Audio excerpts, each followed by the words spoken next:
We're back, this time with 07K content.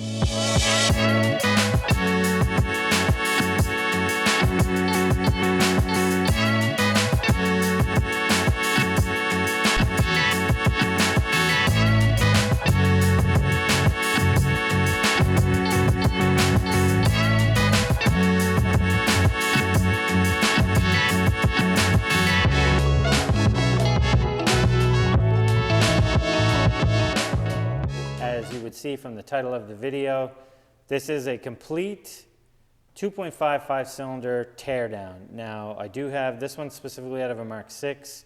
I do have a Mark 5 one, which I'll show you in a second as well. There are slight differences between the two of them. We'll show you some of that, but for the most part, between the Mark 6 and Mark 5 07K stuff, whether it's Beetle, Jetta, all that stuff, Golf. The engine, the long block, which is what we're going to be tearing into today, for the most part, is the same. There are some slight differences as mentioned, but this video will get you through doing a full teardown of an 07K. And before we get into that, we've mentioned in the past about doing a turbo kit for an 07K.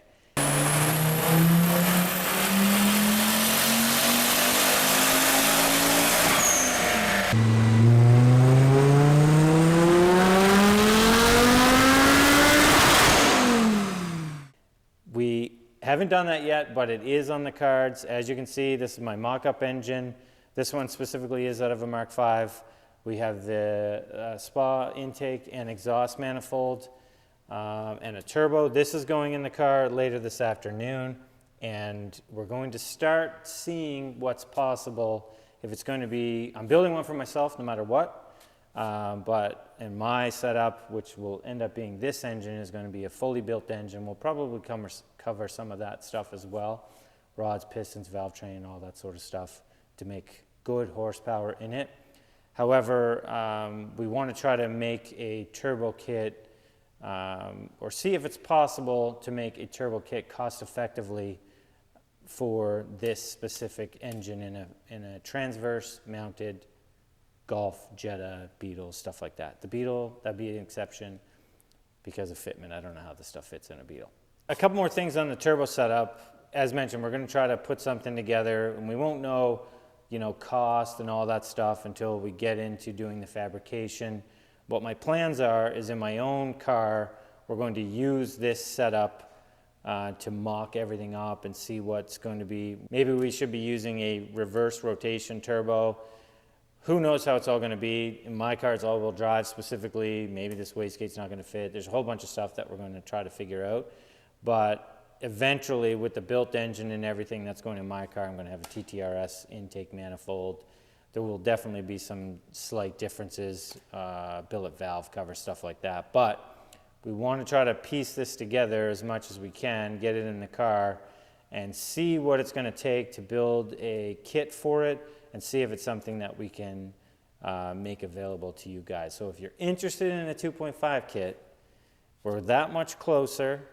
I would say by the time you're seeing this video, we've already started fabricating what's going to be needed to build something like that. So if you're interested in that, be sure to comment below so we can get some motivation to try to continue on with it. Again, I'm making something for myself no matter what, so it will happen. It's just a matter of if it's going to be something worth providing to you guys. So let's get to the teardown. The first few things I'll mention about this specific engine, it is basically a junkyard engine. The harnesses and stuff like that, it's all been cut. I'm not worried about it. I'm not really getting into much of that stuff. The main goal here will be to kind of tell you what bolts, how many bolts, how to take off specific things throughout the engine. So the first couple of things are going to be pretty simple. In the scheme of things, the exhaust manifold and the intake manifold. Now on the exhaust manifold, especially if you live in the Rust Belt, these exhaust manifold bolts are going to be absolute trash. Same with the nuts, all that stuff. So you are going to struggle and fight to get these off, especially the ones underneath. We've gone ahead and basically dealt with those already, so there's only basically 1 or 2 bolts holding this on. but we'll show you some of that. And then same goes for the intake manifold. Some of the top Allen bolts on this are pretty crusty, but we'll start grabbing some tools, start pulling this thing apart.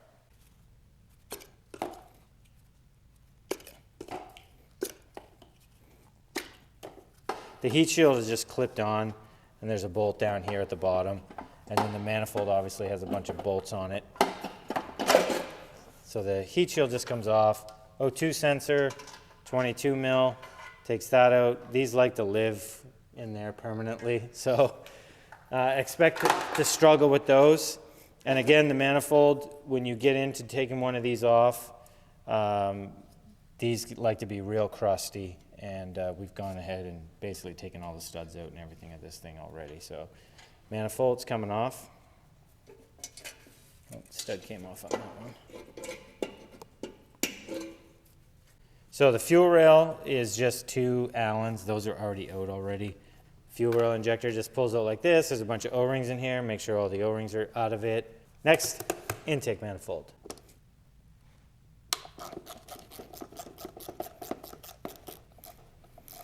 So you can see there's a couple that are still in here that are pretty crusty.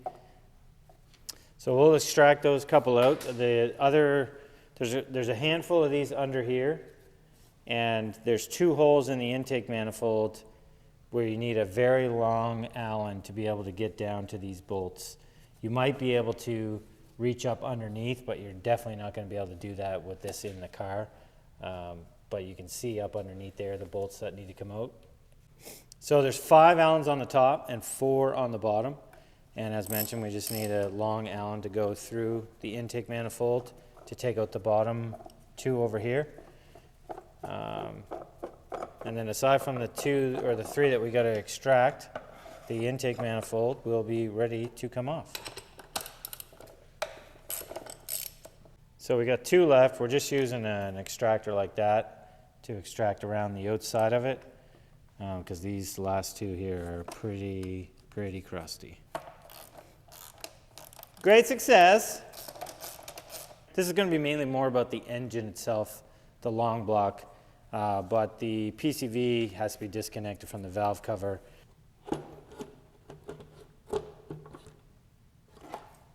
Ta-da! Okay, so the next thing we're going to start taking off the water pump, thermostat housing, oil filter housing, and probably the vacuum pump, and then we'll start getting into actually getting the engine apart. On this, we already have the accessory bracket off with the alternator and the AC compressor and all that stuff, but it is on the other engine, so we'll show you a little bit of B-roll of that. Again, we're mainly getting into taking the engine apart, but I just want you to know that there's a few bolts going in the front of that to take all the accessory brackets and stuff off. Let's get into getting the rest of this apart. So the 3 water pump bolts are just in between the holes in the water pump holder, and they're just T30s. Whoops, T30s. I take that off. And then that just pulls off. First thing that we're going to take off before taking the thermostat housing off is this coolant pipe. There's 2 10 mil nuts, one up under here, and one, where was it? Right here somewhere? Yep, right here. So take those 2 10 mils out and then pop this clip off, and then this coolant hose pops out like that.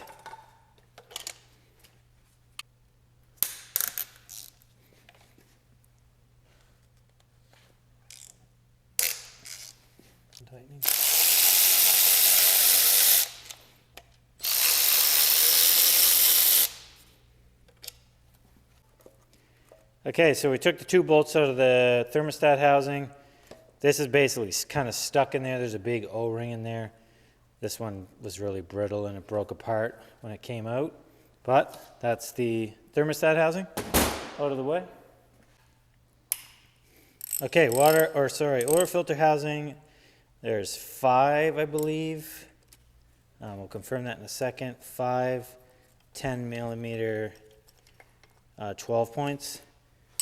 2 up here, 1 down here, and then one here, and I believe one right in the center as well, which we'll hammer in there to make sure.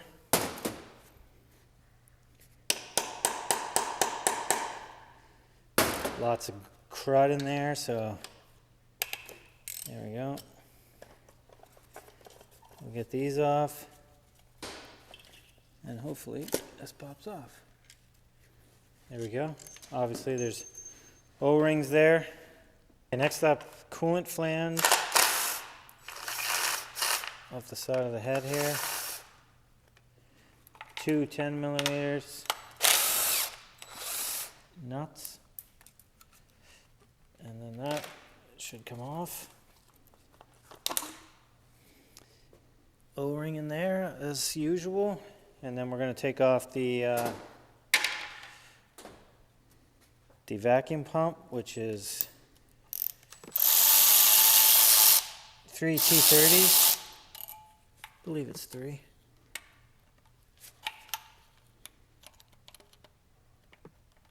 Struggle bus a little bit.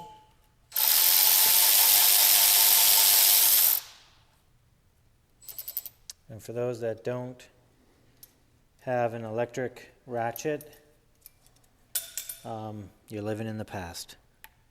It's the best tool ever invented, I think.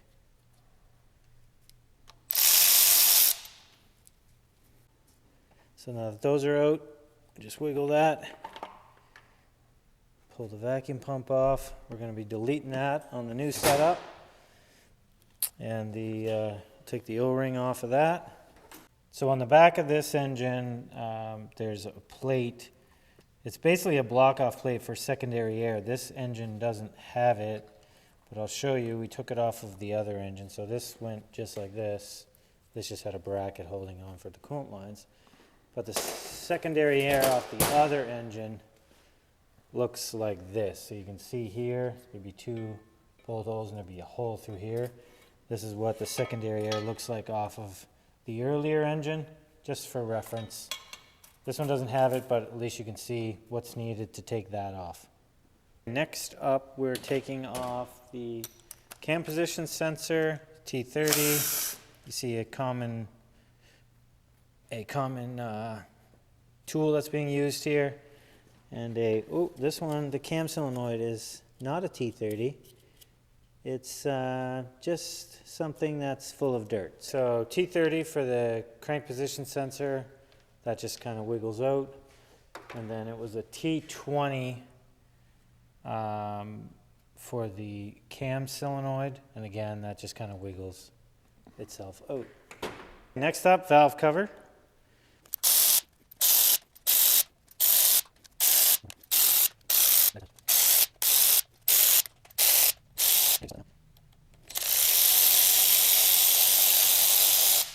Okay, I think we got them all.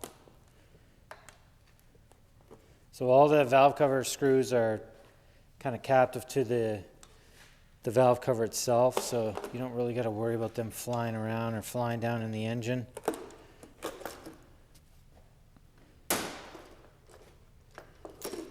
But you do have to make sure you got them all unscrewed. It's looking a little crusty in there, actually way crusty. This one we're not going to be able to use. Great. But we're going to keep going. Take this O-ring out. So yeah, this one, as you've seen by the cams, this all just happened real time. This engine was going to be the one I was going to use myself. However, the cams got water on them, and you can see that they've rusted a little bit. Now this engine's been sitting around for a while, but originally I had heard this run, but I don't know how long it ran or how long it sat before I ended up picking it up, or what happened to it if it sat outside. It never sat outside since I've owned it. However, these engines are really cheap here, so I'm going to keep disassembling this. I'm going to care a little bit less now that I've seen this, but we're going to fully tear it apart so that we have it documented what's involved in tearing one of these down. And I'm going to have to find another one of these engines, which I can pretty much have here tomorrow. So we're going to continue on with this one, but this one's junk. Side cover, I think I maybe mentioned that, but you can pretty much see all the bolts here. So 3, 4, 5, 6, 7, 8, 9, 10, 11, 12. 12 bolts for the side cover.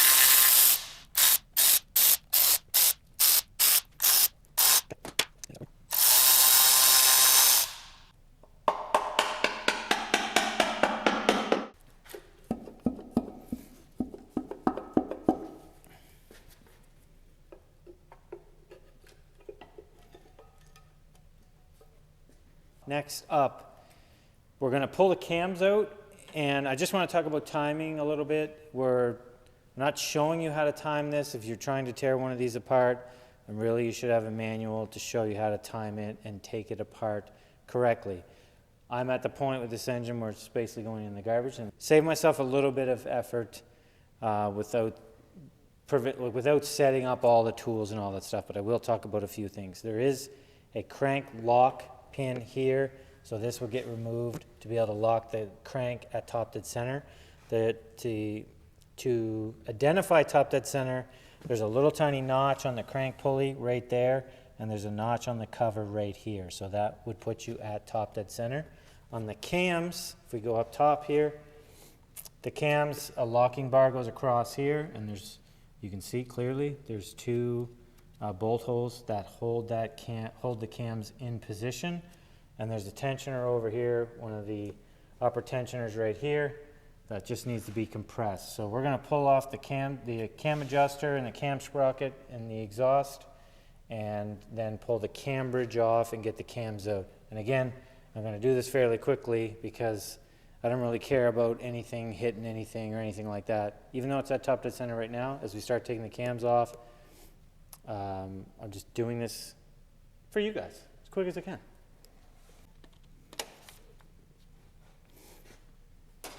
Let's see if I can.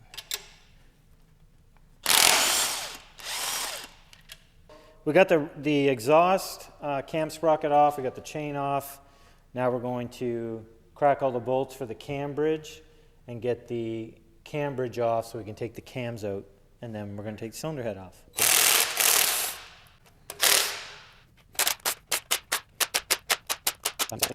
Okay, now that those are all loosened evenly, slowly, even though again I don't care about this engine now, but there is a procedure to removing these and installing them. This is not a DIY video. This is just to kind of show you what's involved with what's in one of these engines from top to bottom. I'm going to take every single piece off of it. So there's a little dowel pin on the back here you got to pay attention to in order to get this off. Got the cam bridge off. In order to take this cam setup off appropriately, or to take the cam bridge off appropriately, you need to take the cam sprocket, the exhaust sprocket, sorry, and the intake adjustable sprocket off as well. Again, I didn't care about this engine, so we were just kind of hacking and reefing on it. But that's the cam bridge and the cam. The cam stays part of this. If you try to take it off like this, don't do that. You want to take off both cam sprockets together. Oops, and that tensioner just popped out. So that's the cam bridge off and the cams out. And we'll take the side guide and tensioner off next, and then we'll slide this guide off.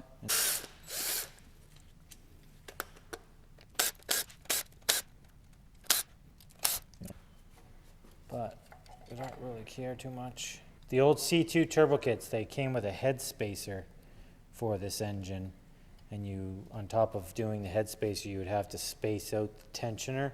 Kind of a weird design, and as we've learned now after many years of this being out and turbocharging them, the stock engine can take a good amount of power with the proper tuning, and a head spacer is not required for it. So we're going to pull this cylinder head off now. A few T30s on the end here. I think there's one right here which is buried. Another one here. And it looks like another one in there that you can't even see. Okay, side cover bolts are out. head bolts. I don't want to be drilling those out. So this is a poly drive, factory 2.5 tool is kind of the same as the 180 tool. It's a poly drive. So don't be jamming Torx and stuff down in there or you'll have no fun.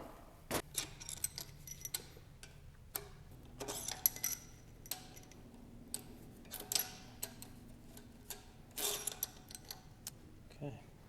So we got all those free. This is now free to come off. And we just need to slip. So we take the chain off, get that out of the way. I'm not fighting it. And we take the head off. And we'll show you taking the lifters and everything out of the cylinder head in a little bit. We're going to continue on taking the bottom end apart. Okay, now that the cylinder head's off, we got the side cover, and these are, what is this, 8 mil 12 points, and there's a bunch of them. I'm not going to tell you how many there are, but there's a lot. And for those that don't know, the crank sensor for this engine is right here, and it's actually part of the main seal, and it's very untraditional compared to most other Volkswagens. Obviously, whoops, we'll have to hammer that one in there. So doing the crank sensor on these, not as fun. Typical Volkswagen has just a crank sensor pointing in at the crank, easily replaced. A little bit more involved with replacing these. So I just gotta beat the tool into these two, I think, and the side cover should be ready to come off. I missed 2 bolts at the bottom, 2 here, so they're all along the outside, and then 2 on the inside here. And then we got her pretty much free now. It's just sitting on some dowel pins.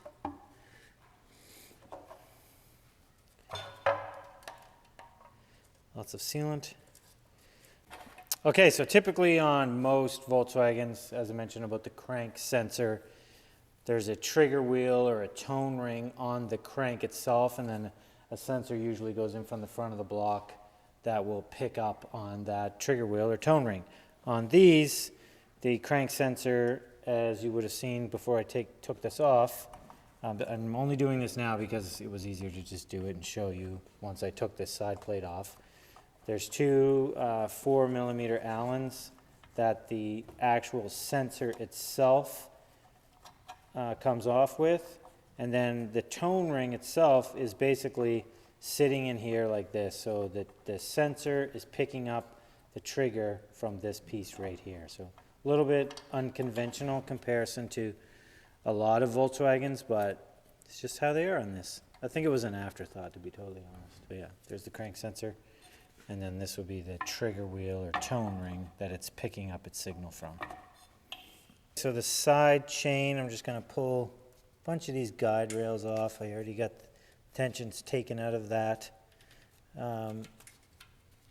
So now we're to the point of taking the side tensioner off, and we'll take this sprocket off as well.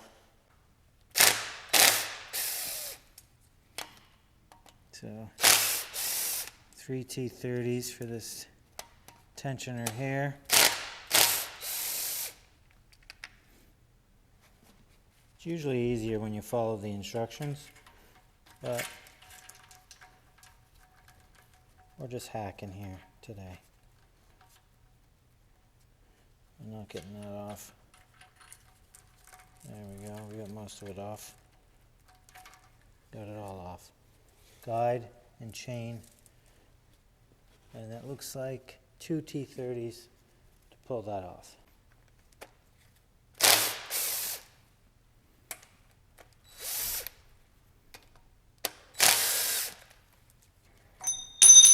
Ding!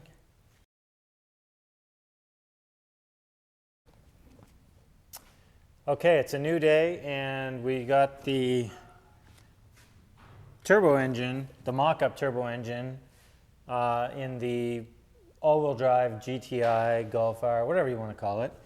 We also have a replacement engine. As I mentioned, the other one, the cams looked a little trash. So for future reference, this cost $200 US delivered to my door. It's probably scary to think when somebody's watching this in the future as these engines become more popular, but $200 US has about, this one has about 60,000 miles on it too, which is kind of crazy to think. And then back to the teardown video that we're doing here, that we're in the middle of. I will say something just for people watching along with this. Look down. There is a toolkit specifically for this engine. When you would have seen us pulling the cams and stuff apart, there are tools you require to time this and tear it all apart. Specifically, the parts for the cams, there's a whole bunch of stuff, locking the crank, all that. But I just wanted to make sure that people know that when you're getting into tearing these down and timing them and stuff, there are specific tools required to do so. Once we've seen that the cams were kind of shot in this thing, I just didn't care, and we're just trying to save time tearing it all apart. But we're to the point now that we're going to pull the lower pan off, the upper pan off, and get the crank out of this thing, the rods and pistons, all that stuff. So let's get back to it. Flipped over the oil pan. Some of these come with, I believe, a Torx to hold the oil pan on. This is a Mark 6. I think the newer engines came with 10 millimeters. Some people say that the crank, if you find one with a Torx that hold the pan on, which would be the one that we have in the other car with the turbo setup on it, they are apparently forged cranks versus these being cast cranks.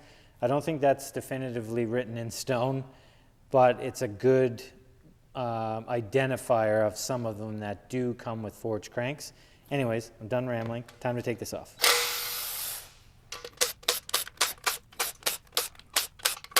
Now that we got all the oil pan bolts out, there's a couple pry spots on the front and the back of the engine. There's just a little groove in there. I just got a screwdriver. Start prying it. Ta-da!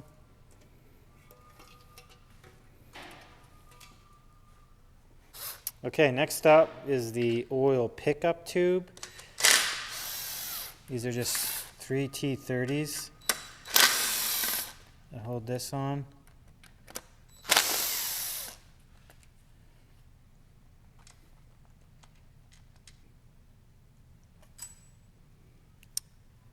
There's a little keyway on that. And it looks to be a grommet that came off with that. So these are retained into the pickup, or the cap, so they don't fall out. However, that rubber just came off of it. So before we take the upper pan off, so we took off what would be considered the lower pan, this is the upper pan. We're going to pull off the crank pulley on this side, and then we're going to pull off the oil pump sprocket as well. And then we'll take the upper pan off, we can take the oil pump out, and then get the rods and pistons out of it in the crank.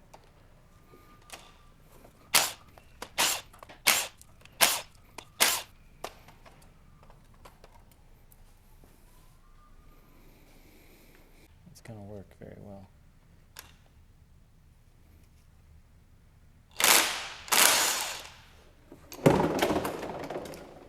It worked. So we just use this for a counter hole. Again, not the exact way you should be doing this, but we don't care about this one. Upper pan, there's, I don't even know how many, a lot of 13 millimeter bolts here.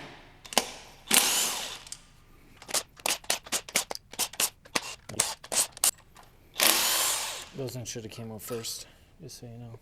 The upper pan bolts, I was trying to be pretty thorough the other day, so I'm trying to do the same thing today. There's 2 on the outside of the pan on the cranks, or the crank pulley side, and there's 2 on the outside on the transmission side. And then all the rest are inside the pan itself, so you can see them as they go around. But there's 2 out here, and 2 on the very outside out here. So don't forget about those. Then we're going to pull the main seal off.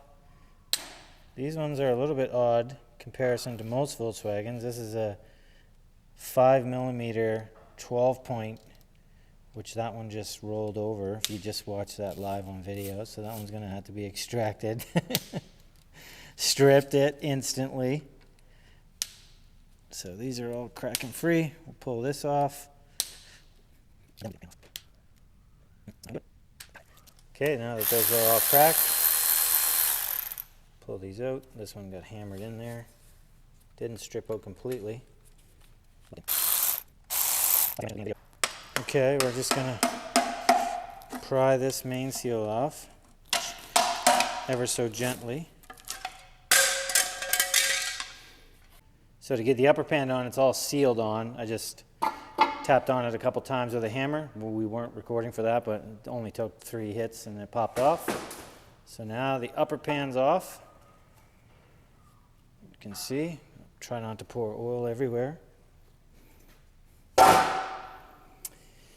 We got oil pump, rods and pistons, and main caps, and she's completely apart. Okay, and these are 3 8mm triple squares. I don't know if this gun's gonna take these out, but oh, easy peasy. Easy peasy.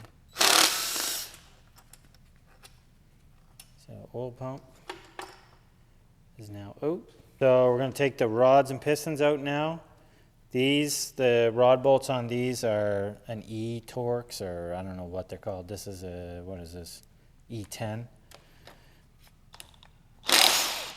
So not your typical socket for these ones.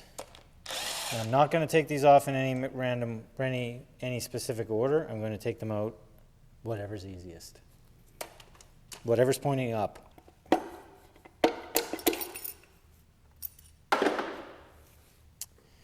There she is. Number 1. Piston, rings, and rod. And rod bearings. So I'm not going to show you all of these. I will just talk about the rod. These are basically like a cracked, you can see by the edge of the rod that these are basically like broken.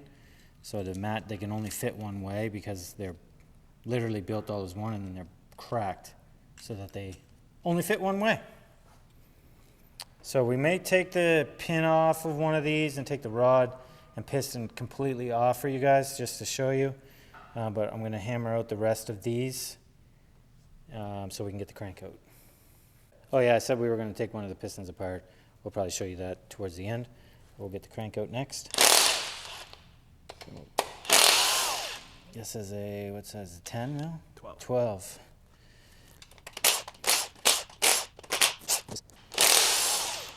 For anybody getting into this, the main caps, or when you separate a rod, all of those got to stay together. So you can't mix and match where these go.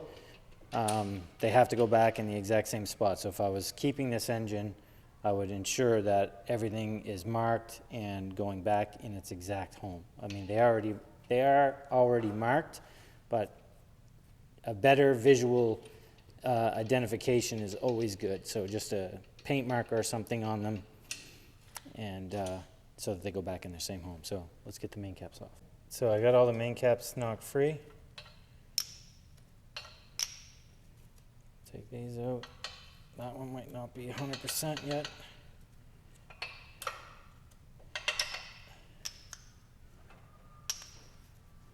One left. And it goes right there. The crank is ready to come out.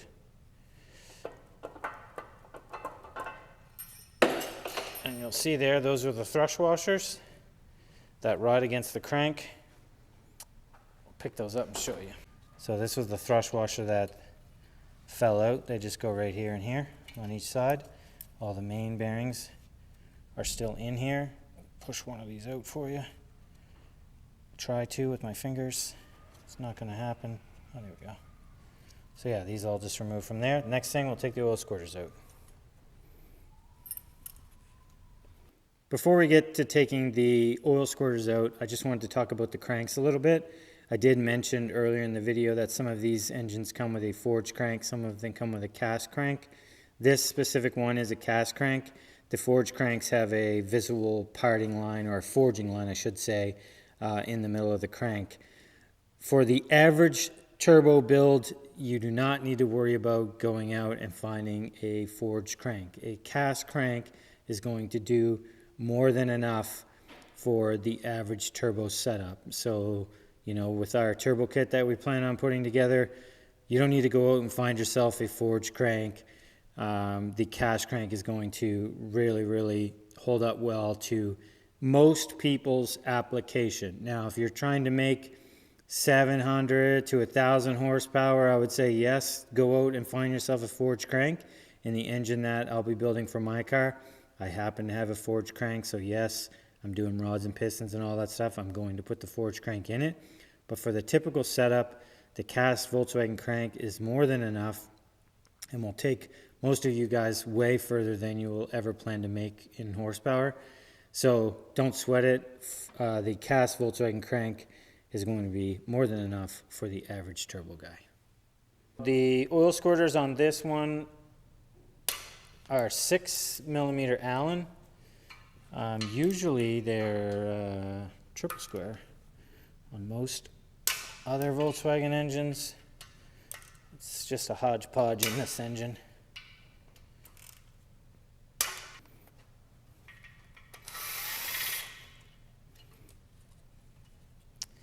And there you go.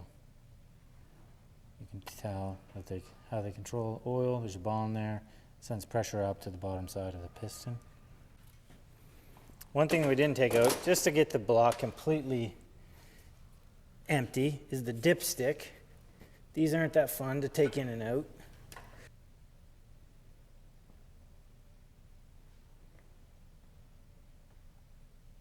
The one thing that we have left to do is the cylinder head. I'm going to show you basically the rocker arms and the lifters, and part of the reason again why we're going to kibosh this one. Some of these lifters are loose and some of them are actually stuck in there, and that's because of the water that got in here. You can see some of the tops of these are all rusty.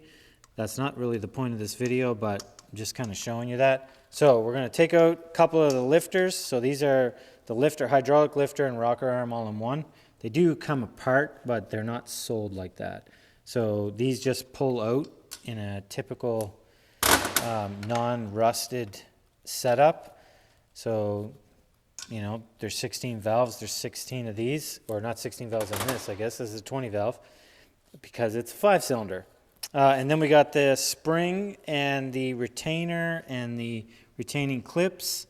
I'm going to grab my spring compressor tool and we'll pop out a couple of these valves for you. Now that we got the keepers, the retaining clips, you can see there's 2 of these per valve. We'll take the valve out and stuff and show you, but basically once you get those out, the retainer and the spring comes out, and then you can see the valves are right here. You can just push those out at the bottom. I'll take all 4 of these valves out right now. So, intake and exhaust valves. And then what's left in the cylinder head are the valve seals. People like to point everything towards, oh, my car's smoking because of valve seals. These seldom fail on Volkswagens, to be honest. It's generally, on the turbo cars, it's either turbo or PCV that causes your car to smoke. It is very seldom a valve seal. So we're going to take the valve seals out, and then basically that's it for the cylinder head and every other part of this thing. So let's rip one of those out.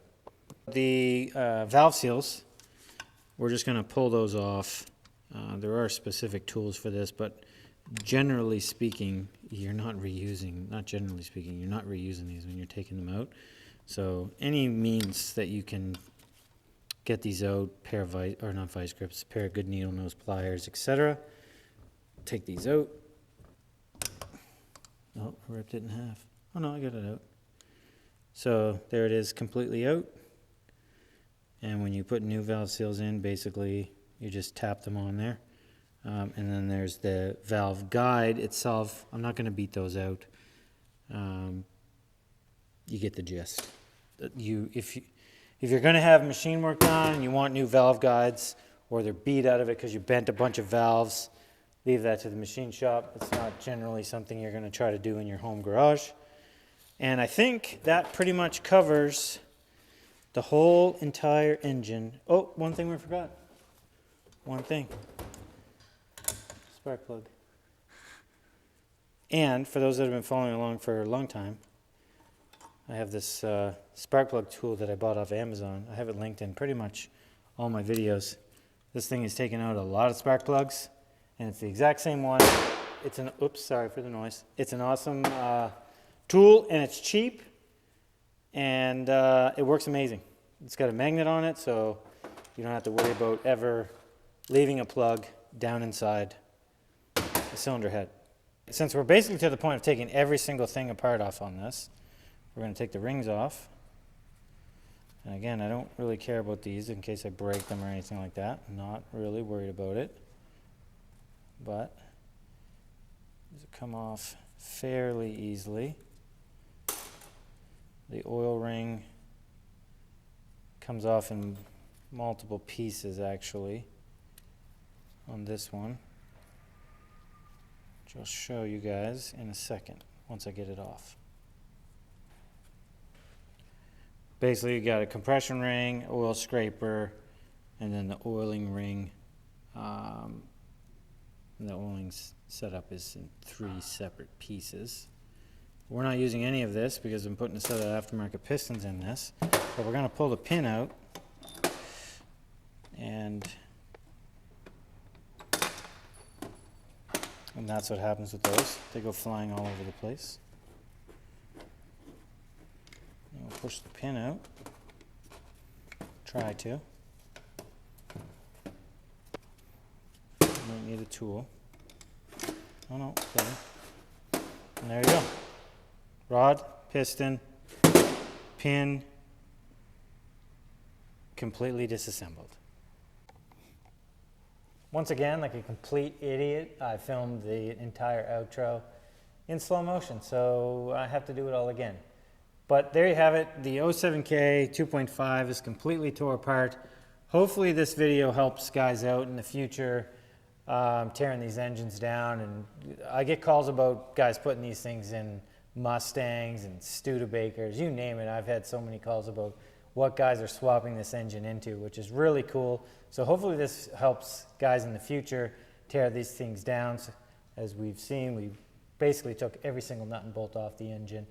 Also, you've seen from the video earlier on what we're working on, a fully built 2.5 engine, turbo setup, in hopes of maybe doing a turbo kit for these things. If you're interested in turbo setup and you've watched this video and you've got this far, please comment below. If you guys have any questions about this video, any of the projects on our channel, Mark IV stuff, we got the big turbo all-wheel drive TSI, which is very soon going to fire up. Ask the comments below. Thanks for all the support. Hope everybody has a good holidays. I think this video will be up before then. Don't forget to like and subscribe, and see you in the next video. I blanked out.